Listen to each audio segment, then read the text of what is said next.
welcome to the So Essential vlog. I hope you're well. I'm here today to bring you something that I've done for the last few years traditionally on our blog, and I just thought I'd do a video on it this time to bring it to life. It's a roundup of the key spring-summer trends for 2019 and the sewing patterns and the fabrics you can use to recreate those looks. So as always, I've focused on things that I think are genuinely wearable. There's no outlandish catwalk styles that you look at admiringly from afar but think there's no way I'm going to be doing my grocery shopping in that. I've tried to pick out things that would work for most people's everyday life, and I've tried to pick out different separates that would work together as well in terms of the shapes and the silhouettes as well. And then I've put a couple of items in there that you might wear on occasions when you need to be a little bit more dressy as well. So I've tried to sort of put together a few ideas for a bit of a capsule wardrobe for the new season. As always, all of the patterns and fabrics I mention are available on our site, and the link to our site's below. So without further ado, I'll crack on and get started. So I'm going to show you the trends from the high street that I've spotted, and the first one is culottes. So culottes are everywhere still. Everywhere I look, they're still very much in fashion. And the ones that I wanted to talk to you about are from Whistles. A lovely pair of bold bright green culottes paired with a simple cami top. And the trends that I saw really with the culottes were there were lots in vibrant bold block colours like these ones. There were also printed and patterned ones, and then there were also neutral ones as well, so really anything goes. But the common theme that I saw as well, that they were paired very often with very simple t-shirts. The simple t-shirt seems to be everywhere right now. People are loving it. I'm loving it. I've made two recently, and it's just one of those items that I think can be very undervalued or overlooked, but actually is a super useful thing to have in your wardrobe. So they were the key themes that I saw. To recreate the look of the Whistles culottes, the pattern I chose is the Emerson shorts and pants pattern by True Bias. So this comes in sizes from a 26-inch waist up to a 38.5-inch waist, and a 34-inch hip up to a 46.5-inch hip. It looks like quite a nice simple trouser pattern, to be honest. It's a fairly loose fit, so you're not going to have to worry too much about the crotch area and the fit there. Most people, it looks like there's enough room in them and enough ease in them that they're not going to be a nightmare to fit. They've got a lovely flattering waistband at the front and some front pleats and pockets, side pockets, which I know people love. But then they've got an elasticized waist at the back, so they're pull-on trousers, so you haven't got to worry about any fastenings or any of that. They're going to be comfortable, they're going to be easier to fit, and I just think they would be a great wardrobe staple to have. As I mentioned, you can do them as shorts, but they also come in two lengths for the trouser as well. So there's one that sort of skims the ankle, and then there's a shorter, more cropped, more traditional culotte length as well. So it looks like a great pattern to me, and I think that would work really well made up in our gorgeous jade green Coast fabric, which is a linen look fabric. So it has got some polyester in it, but it's a very loose weave like linen, so it is very cool and breathable. I think that would work really well. You might want to partially line the trousers if you use this fabric. It's down to personal preference, but because of the loose weave, they can be a little bit, it could be a little bit sheer, but you know, that would be down to personal preference. I know people who've made trousers in it and haven't lined them. And I think that would just work really well for those culottes and help you to recreate that look. If you weren't into the linen look fabric, you could also choose our plain cotton sateen fabric, which is called Marmaris. This is another John Caldor, and this comes in a range of colours. Personally, I'd go for this lovely bright vibrant red, in keeping with all those lovely bright block colours that I saw on the high street. And on the picture that I showed you from the high street, the girl was wearing a very, very sort of skimming tight top, which I know isn't to everybody's taste, so I've suggested some alternatives to that I think are probably a little bit more wearable. The first one is the Ogden Cami by True Bias again. It's just a lovely simple cami top, a really quick easy make. It's super popular every year because it's just one of those items that, you know, you can wear it with shorts, skirts, trousers. I haven't made an Ogden cami yet, but I have made a cami before, and I know that I've worn it so much, and I'm really keen to get an Ogden in my wardrobe this year.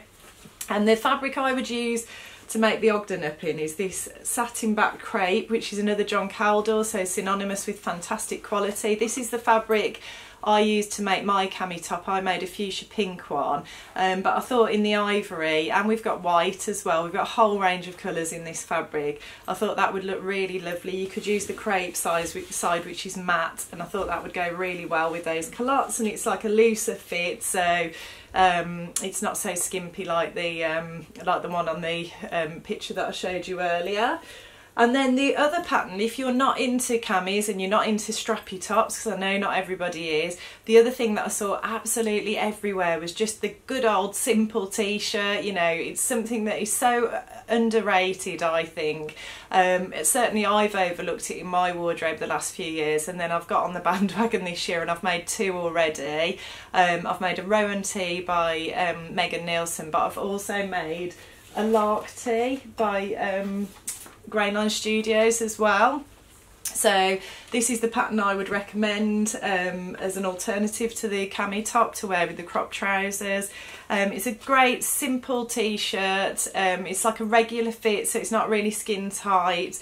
There's different options for a crew neck, V-neck, scoop neck, boat neck as well. There's different sleeve length options, so there really is something for everybody. It's quite a regular fit, so yeah, I've said it's not dead skin tight, which is good.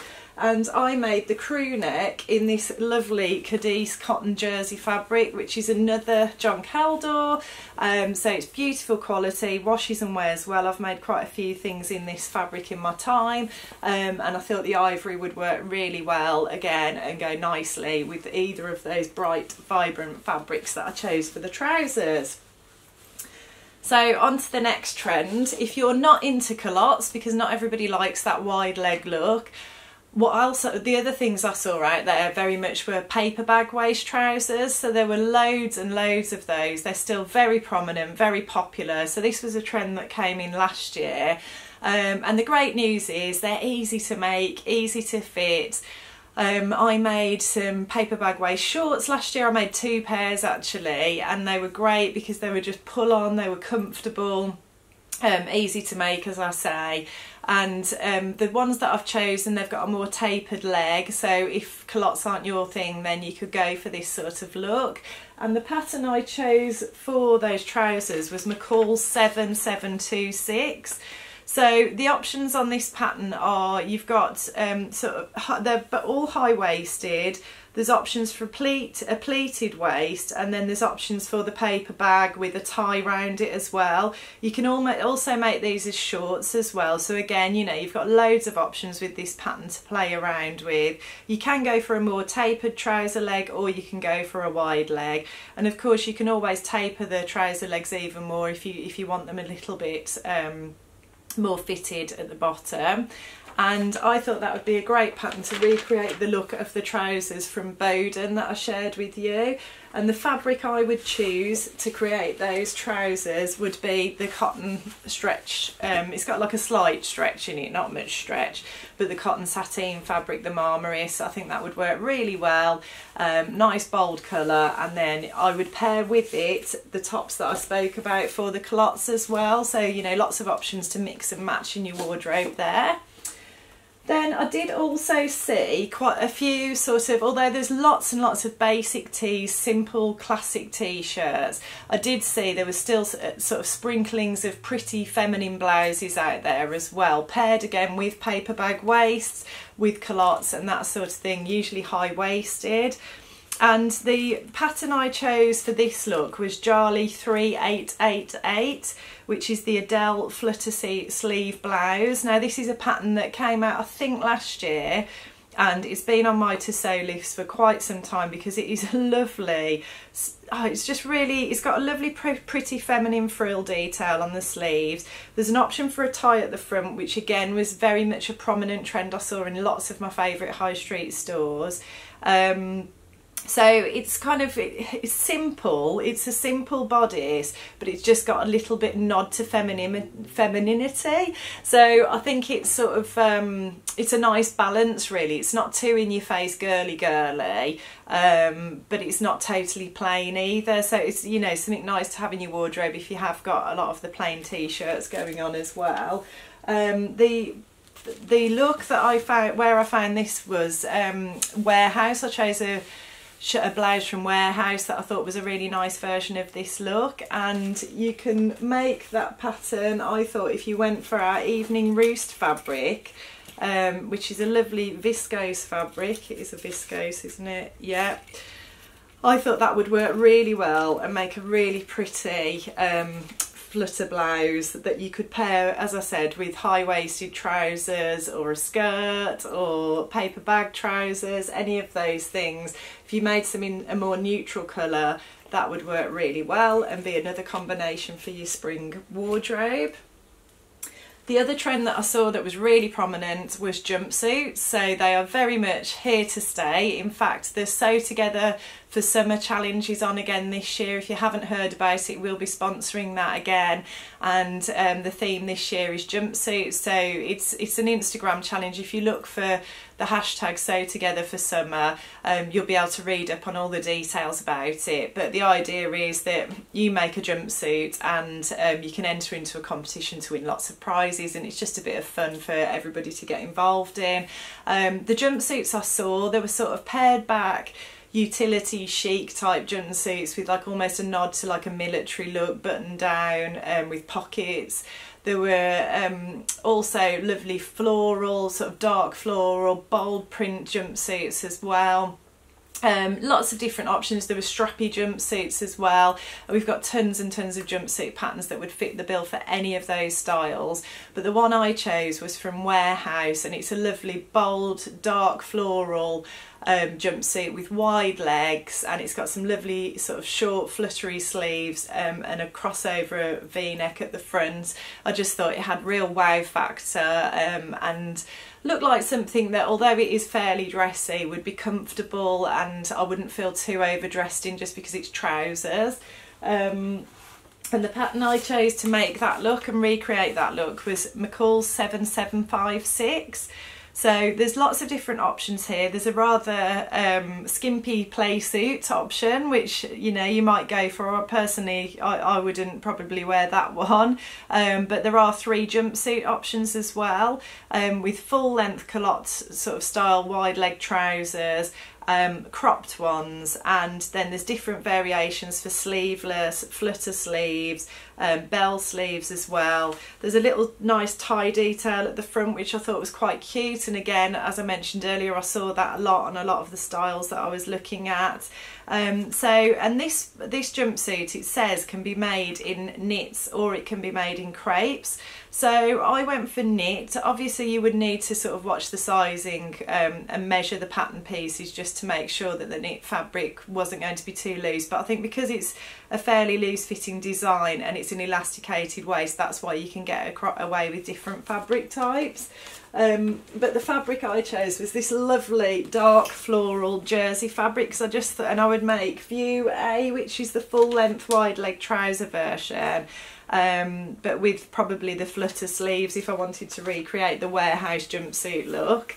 And this fabric, yeah, it's a lovely jersey. Let me just have a look what composition it is. I'll just have a quick look for you. I think it's it's viscose and spandex. So yeah, it's a viscose jersey, so it's going to be lovely and breathable for the summer. It's going to be comfortable. I think that jumpsuit would be really comfortable as well, that particular pattern I've chosen, because the elasticated waist probably be a bit easier to fit as well, and obviously the knit fabric would give you a bit of room for manoeuvre as well, and I just think that would look lovely and striking made up in that gorgeous fabric. And then finally, the other look that I saw that was very much still in trend was midi length dresses. So these came in various forms. So there were lots of midi length shirt dresses and there were lots of midi length wrap dresses. It very much seems that that is the length that's on trend at the moment. I chose to look at the wrap dresses, and I chose a dress from Silk Thread, I think it was, and again it was a dark floral midi length dress. It had a high-low hem and some really sort of dramatic sleeves, and I thought, oh, that would be a lovely thing to wear if you were going out for a special occasion, if you had a wedding, you know, it'd suffice for various different events over the course of the spring and summer. And the pattern that sprung to mind immediately was the Sew Over It Eve dress. So this is a pattern that came out, I think, last year or the year before from Sew Over It, and it's just a real beauty, and I can't believe I still haven't got around to making it. It's very firmly on the to sew list, and in fact it might even get made next week, potentially, in the very fabric that I'm going to show you now. So the options with this pattern are, you've got the high-low midi length version with a flutter sleeve, or you've got a 3/4 length sleeve version with the straighter knee length skirt. Obviously you could lengthen the straighter skirt if you wanted that to be a midi, or you could take the high-low hem off the midi length skirt, but you've just got different options there. It's a beautiful, beautiful pattern, and I think it would work really well in this gorgeous viscose fabric, which is a lovely, beautiful quality. It's just got a really nice handle to it. It's yeah, it's a beautiful fabric. I love the colours. I think the print's really pretty as well, and that would just be lovely and breathable. It would hang and drape beautifully if you were going to do the flutter sleeves, or if you were going to do the high-low hem version of the dress. I think it would work really well. So that would be my choice for that trend. And then other trends that I spotted that are just worth a mention as well are sequins. So, you know, that's something traditionally that I would associate with winter and associate with Christmas and that sort of time of year, but actually sequins are very much on the high in trend for this season, which is lovely. And I think I mentioned before, on my to sew list, I'm planning to make a Scout t-shirt in this lovely ivory sequin fabric, and I think that's a really nice sort of colour for the summer if you did want to go down the sequin route in the summer.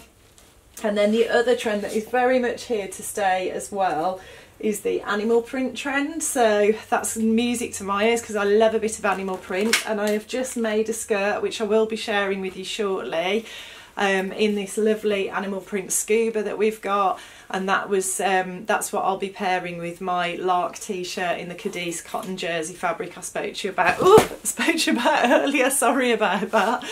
Anyway, I hope you've enjoyed that. I hope you've enjoyed the inspiration, the ideas that I've given you. As always, if you like what you see today, please like and subscribe. The link to our website's below, where you can find all the patterns and the fabrics I've taught you about today, and I'll look forward to seeing you next time.